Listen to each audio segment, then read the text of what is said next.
এক নম্বর প্রশ্ন হচ্ছে, কোন যুদ্ধের মাধ্যমে শাম মুসলমানদের করতলগত হয়? উত্তর হবে ইয়ারমুকের যুদ্ধ।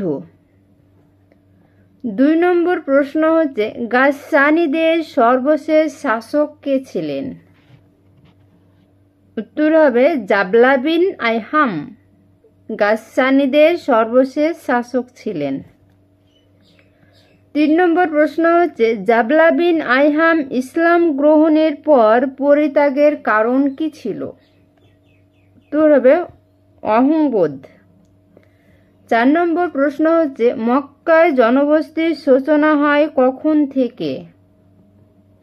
উত্তর হবে ইসমাইল আলাইহিসসালাম ও তার মা হাজেরার মাধ্যমে মক্কায় জনবসতির সূচনা হয়। 5 নম্বর প্রশ্ন হচ্ছে, ইসমাইল আলাইহিসসালাম কত বছর জীবিত ছিলেন? উত্তর হবে 137 বছর ইসমাইল আলাইহিসসালাম জীবিত ছিলেন।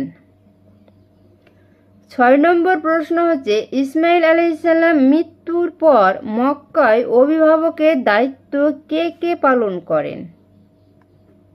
উত্তর 2 সন্তান নাবেদ ও কাইদার। 7 নম্বর প্রশ্ন হচ্ছে, 2 ভাইয়ের পর মক্কার শাসনভার কে নেন? উত্তর হবে তাদের নানা মুয়াজ বিন আমর জুরহামি তাদের 2 ভাইয়ের পর মক্কার শাসনভার নেন। 8 নম্বর প্রশ্ন হচ্ছে, বখতে নসর কখন মক্কা আক্রমণ করেন?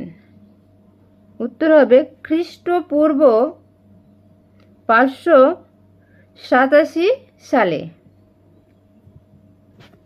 9 নম্বর প্রশ্ন হচ্ছে, ওই সময় বনি ইসরাইলের নবী কে ছিলেন?